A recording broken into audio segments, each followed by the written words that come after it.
Good afternoon, ladies and gentlemen. Wow. Welcome to the Burke County Board of Commissioners pre-agenda meeting for Tuesday, June the 4th, 2024 at 3 p.m. Let me remind you to silence your mobile devices as I silence mine. Appreciate Kat taking care of us today in the absence of Kay and Madam Clerk. All commissioners are present with the exception of Commissioner Mulvey, who is out of town. If you're speaking today and you come to the lectern, please be sure to turn on the microphone so that the red light comes on and we can hear you and get a good recording on YouTube. This brings us to item 2 of the agenda this afternoon.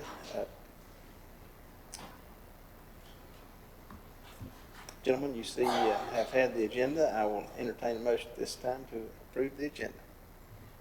I make the motion, Mr. Chairman.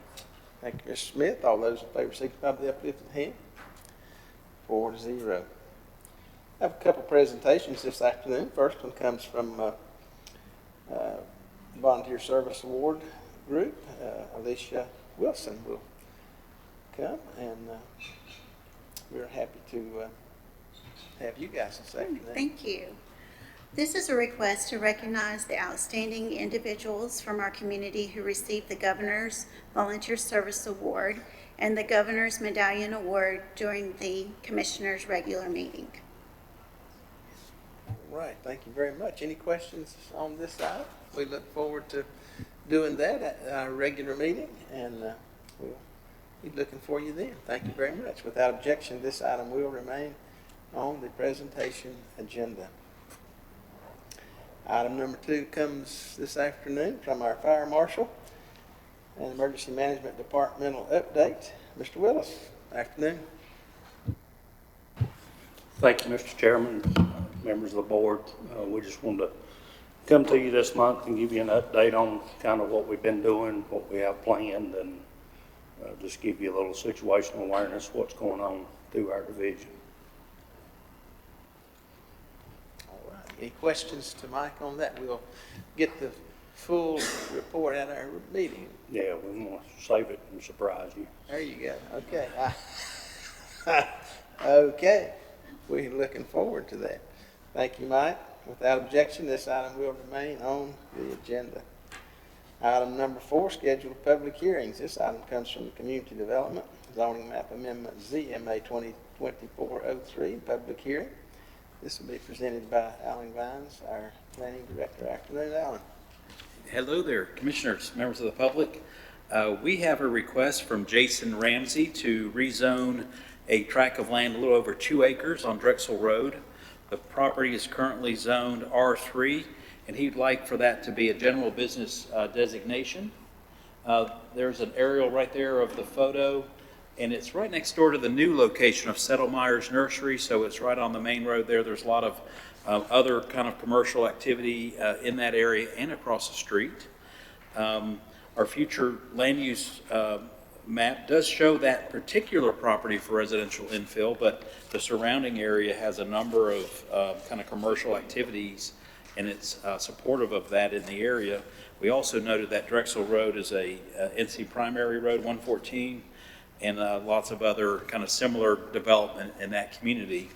The planning board did review this at their April 25th meeting, and they recommended, they supported that change in the map with a 5-0 vote. I can answer any questions for you if you have any. All right, thank you. Any questions for Alan on this item? Seeing here none, this item will remain on the public hearing agenda. Item number 2 comes from our county manager, adoption of the fiscal year 24-25 budget, public hearing. Mr. Manager. Thank you, Mr. Chairman. At your last meeting in May, we presented the recommended 24-25 budget, as you all are aware, and we've distributed those fiscal budgets across the community. We have one posted on our website. It'll be in a holding period for about 30 days. You also, as part of that motion in May, scheduled a public hearing for June the 18th. This item, we will conduct that public hearing. I'll prepare a shortened presentation reminder for the budget, recommended budget, and then ask the board to take action. And simultaneously, also take action on a group of project ordinances that are part of the budget, for the courthouse, our trail systems, the new East Burke Elementary School, and there's one more, Indian Hill Pump Station. All of those are grant funded, but flow through our budget, and we want to go ahead and establish the project ordinances as a part of this budget approval. Happy to answer any questions you or the board may have. All right, thank you, Brian. Gentlemen, any questions for Brian? You've had the budget for a few days. I would encourage you to be sure to look through it, and if you have a question that you haven't arrived at yet, I'm sure he'd be happy to answer those. Any questions for Brian at this time? All right, seeing here none, without objection, this item will remain on the public hearing agenda. This brings us to our consent agenda. First item on the consent agenda comes from Home and Community Care Block Grant, presented by Tina Miller with Western Piedmont Council of Governments. Good afternoon. Good afternoon, Chairman, members of the board. I come before you again to talk about the Home and Community Care Block Grant, which is funding that's provided for Burke County for the provision of services for older adults age 60 and over. Burke County Commissioners appoint the Burke County Council on Aging as the planning committee and Western Piedmont Council of Governments as lead agency for planning. And we bring the recommendations to you concerning the use of these funds. Burke County is receiving $669,313 for the next fiscal year. That is an increase of $3,912 from our current year allocation. The Burke County Council on Aging met, and their recommendations are listed here, and we are asking for Commissioner's approval for the Home and Community Care Block Grant for state fiscal year 24-25 recommendations, services funded, services allocated, and provider designation, again, on the behalf of the Burke County Council on Aging. All right, thank you very much, gentlemen. Any questions on this item? You had that in your package. Anybody? Seeing here none, this item will remain on the consent agenda. Thank you very much. Thank you. Item number 2 comes from the clerk, appointment or reappointment to Western Piedmont Council of Governments Board of Trustees. Kat. Yes, thank you, Mr. Chairman. This is a request to reappoint Kim Kling, who is one of 4 members that the county gets to appoint to the Western Piedmont Community College Board of Trustees. Her term expires June 30th, 2024, and she's seeking another 4-year term. All right, thank you, Kat. Any question on this item? Seeing here none, this item will remain on the consent agenda. Thank you very much. Next item, also from the clerk, appointments and removals to JCPC. Yes, this one has several members of the JCPC with terms that expire June 30th, 2024. We've got Sarah LaCroix, Allie Mashburn, Paul Holden, Joseph Martinez, Jacob Hanlon, Brooke Mills, Sarah Crisp, Wesley Hendricks, and Chris Norman. All of these members desire reappointment except for Sarah LaCroix, who has retired, Jacob Hanlon, who has graduated, and Sarah Crisp.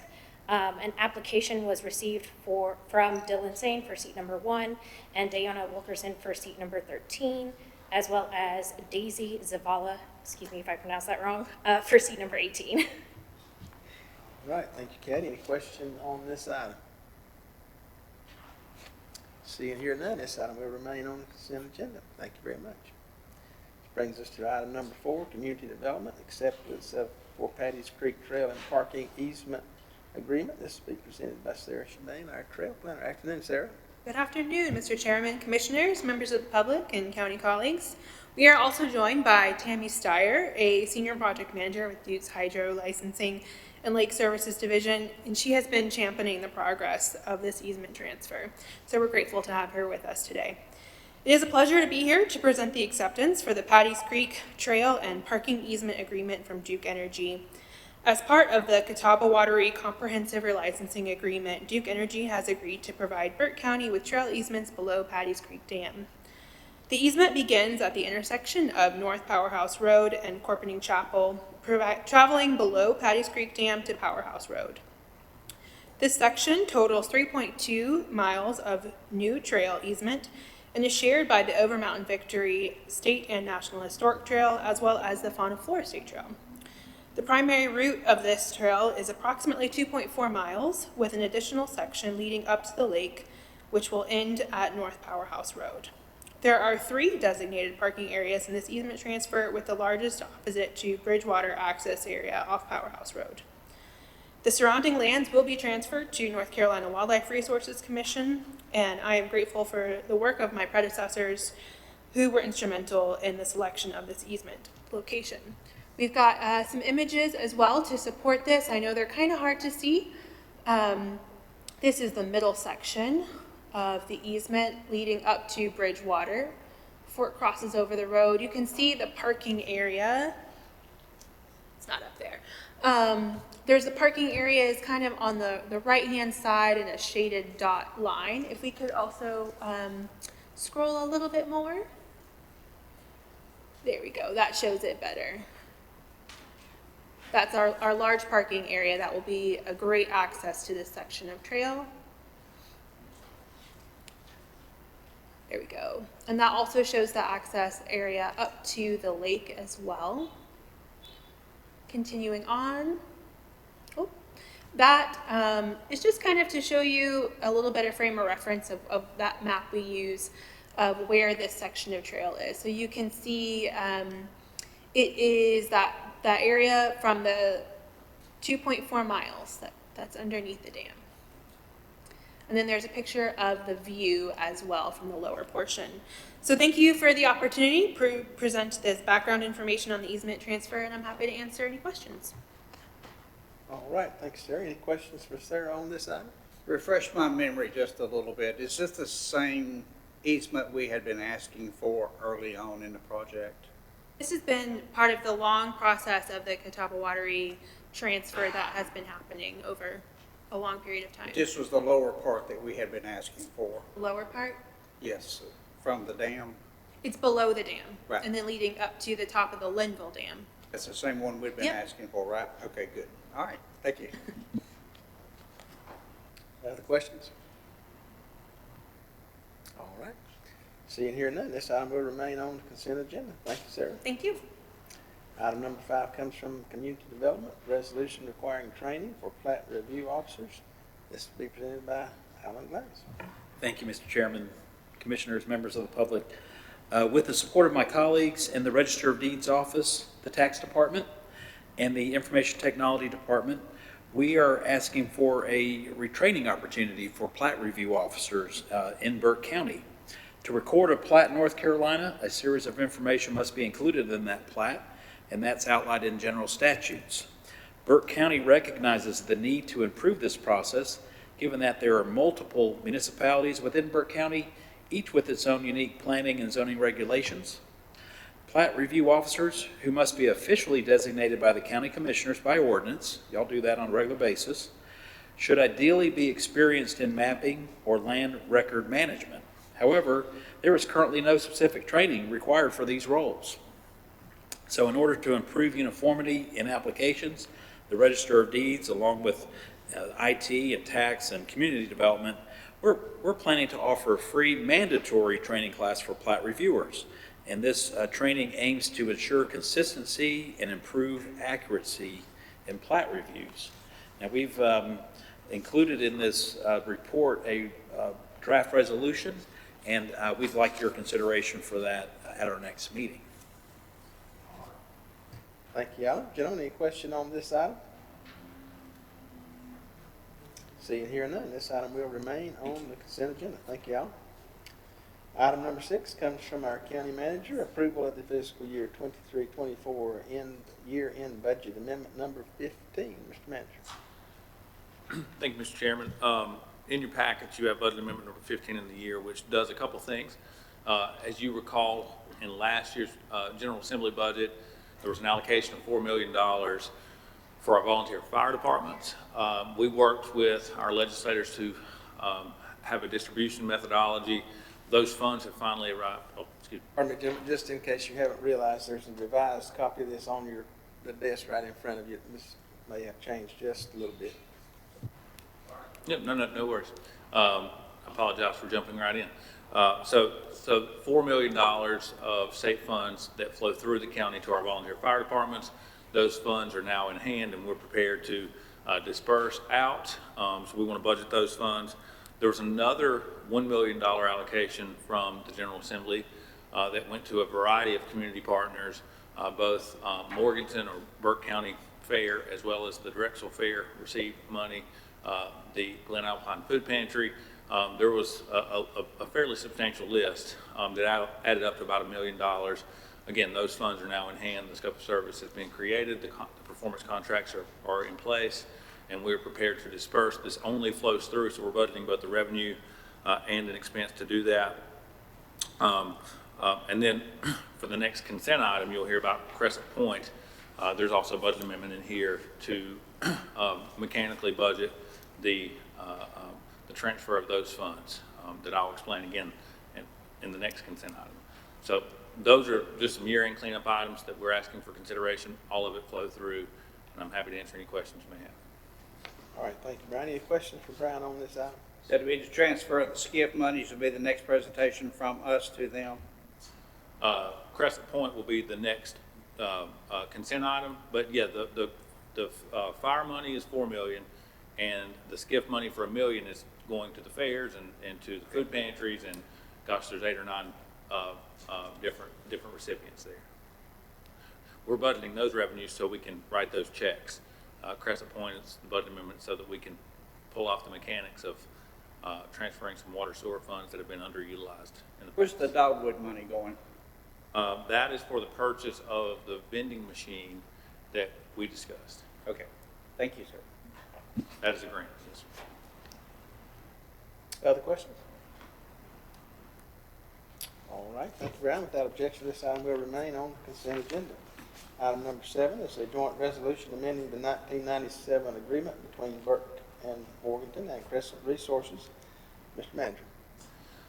So in 1997, this commission, along with the City of Morganton City Council and a private corporation, were 3 independent parties to a joint contract that has been unchanged since 1997.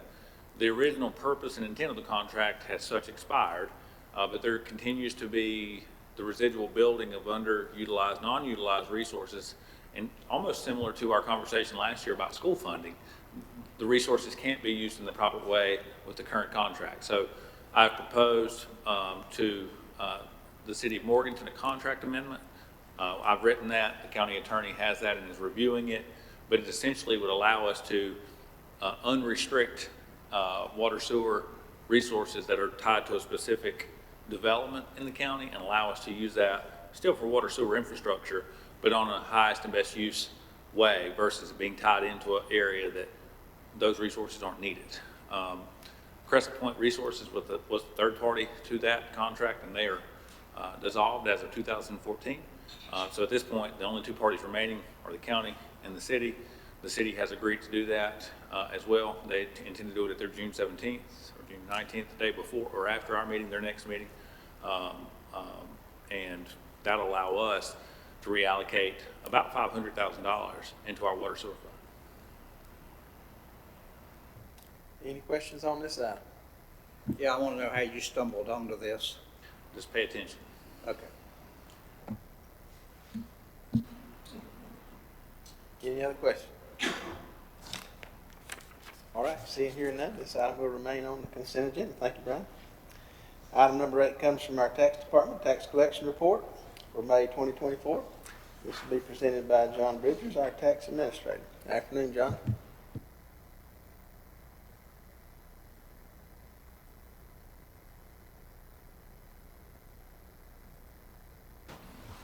Excuse me? Turned on? Yeah, there you go. Yeah, it's on. For the month of May, we collected, through the month of May, we collected $53,096,638.08. That is 100.75% of what we were budgeted to collect, and that is $367,061.08 over the budget amount. For motor vehicle tax, through the month of May, we have collected $5,041,634.71. That is 81.32% of what we're budgeted, leaving a balance to collect of $1,158,365.29. Unfortunately, motor vehicle values have gone down, so our collection of taxes on that is not what we expected. Current year taxes, we've collected the $58,138,972.79. That's 98.71% of the budget amount, leaving a balance to collect of $761,304.21. For delinquent taxes, we have collected through the month of May $603,946.75. That is 90.14% of what we're budgeted, leaving a balance to collect of $69,053.25. For penalties and interest, we have collected $425,651.61. That is 129.38% of what we were budgeted to collect, with a $96,651.61 being over budget. So the staff has worked very hard to collect those delinquent taxes. For the overall tax levy, we have collected, the tax levy is $58,627,716.35. We have collected year-to-date $53,096,638.08. That is 98.64% of that levy, with a balance to collect of $78.27. Any questions? All right, thank you, John. Any questions, John, on this item? Being here none, this item will remain on the consent agenda. Next item is our tax department release refund report for May 2024. John? For the release and refund for the month of May, the report amount is $11,323.63. Of that, we rebilled $6,565.07 with a net release of $4,758.56 with no refunds. For motor vehicles over $100, we had refunds of $1,743.37. Any questions? All right, thank you, John. Any question on this item? Where do we stand on tax and tag? Is it still down? Is it going back up, or do we have an answer yet? It's still down because the motor vehicle values have decreased, and I think somewhat interest rates have put a damper on purchase of new cars. So as people are not buying new cars, the old cars are depreciating. So there's less out there for us to collect. In conversation with other counties, they're experiencing the same phenomenon. And we expect to end up concluding about $1 million under budget. That's reflected in next year's budget proposal. We did not project any value gain, but it's likely to kind of plateau where it is. I've been pressuring DOR to try to get a legitimate answer, and we still don't have a legitimate answer. I mean, what you said is true, but my golly, when it affects us $1 million, I can't begin to imagine what Mecklenburg suffered from. The number of registered vehicles is essentially the same, so it's not a we're missing vehicles or an accounting miscalculation. It's just that the number of values don't generate, or number of vehicles don't generate the same value. We had budgeted about $911 million, and it's going to be more like $850 million. Okay, thank you. Other questions? All right, seeing here none, this item will remain on the consent agenda. Thank you, John.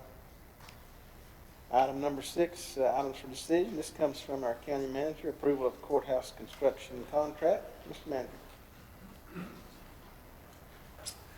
Thank you again, Mr. Chairman. Just briefly talked about this as part of the budget public hearing and presenting a project ordinance for this project. This particular item is for consideration of the contract, which I just received today and will be handing off to the county attorney to review, as well as the Board of Commissioners ahead of your June 18th meeting. But a little context about the project. Last year in 2023, as part of your original CIP plan, we designed this project to have a small infusion of grant dollars. There's a state SCIF grant for $1 million, and then a little bit of a federal grant that we've allocated to that project as well, with the purpose being elongating the life. We had two primary goals: address some failing mechanical and infrastructure problems, primarily the roof and the HVAC components, and then decompress the space. So we had a lot of underutilized square footage in the building. For example, the entire basement wasn't being used. So we've gone through a design build process. We worked with Holland and Hamrick on the design phase. Beam Construction is their joint venture partner. We have finished that design and transitioned that into a contract. I'll be providing the updated floor plan schematic to the board for review, but essentially I would say that there's three primary upgrades. First, the district attorney's office will be moving to the basement so that we have utilization of that entire space, and it gives them the extra square footage they need. They currently have, and I know all of you have seen it, but boxes and boxes and boxes of investigations and cases literally in their hallway. The General Assembly will be allocating additional ADAs in this coming budget, which they have no offices for, so this will address that. We're also adding a courtroom in the basement. It'll be used for mediation and those type things. The clerk's office, the estates function, will be backfilling into the current district attorney's space, and then we're going to relocate much of the records that the clerk is required to maintain. On top of that, repairing the roof and a significant investment into the HVAC for zoning. And all of that will fit inside the parameters of what we included in our capital improvement plan. That design build contract, again, will be at your discretion to approve and consider. And the county attorney and I are working on reviewing that now. So, long story, we've accomplished our goals. I think we can elongate the life of that building for that 7 to 10 year mark, as we aim to do with grant funding, and that gives us some time to figure out what we do more long term. Happy to answer any questions you may have. Thank you, Brian. Any questions on this? Mr. Chairman, Mr. Manager, are there any security upgrades or concerns with moving the district attorney's office to the downstairs with that There won't back be, entrance?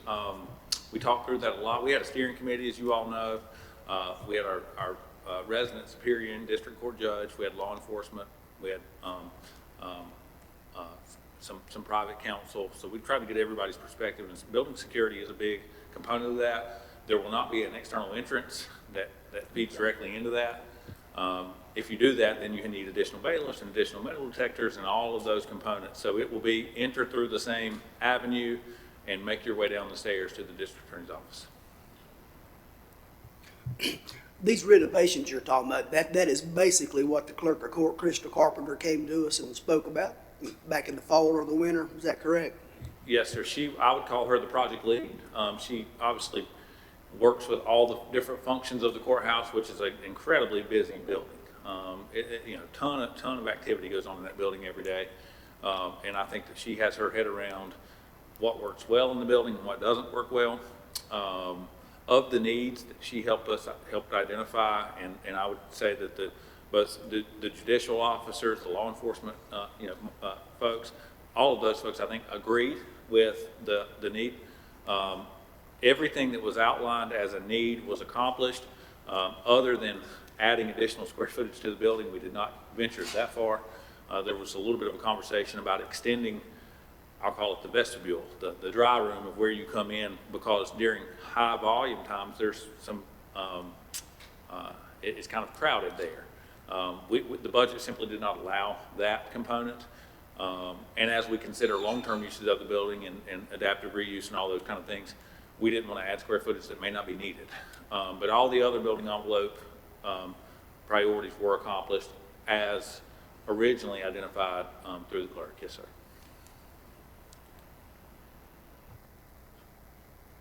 Do you anticipate going to the basement via the elevator as it is now, or what's the thought? We're going to try to guide most of the traffic to the stairs. There will be elevator use, but the way that the building will be designed, we'll try to guide most of that foot traffic to the stairs. Any other questions? And I'm sure there'll be a secure employee entrance at the basement. Yeah, we've Just talked not about public that. entrance. Actually, part of this does add just a little bit of secure parking. That's There are what I some was- of, yeah, yeah. there are some of our judicial officials that there simply isn't enough secure parking now. So we intend to add some. Other questions? All right, thank you, Brad. Seeing no other questions, then we'll remain on the decision agenda. This brings us to our item number 7, reports. I'll remind you, if you've got things that need to be in the package that the clerk needs, please get those to her as soon as possible. A few reminders: our regular meeting will be on June the 18th at 6 p.m.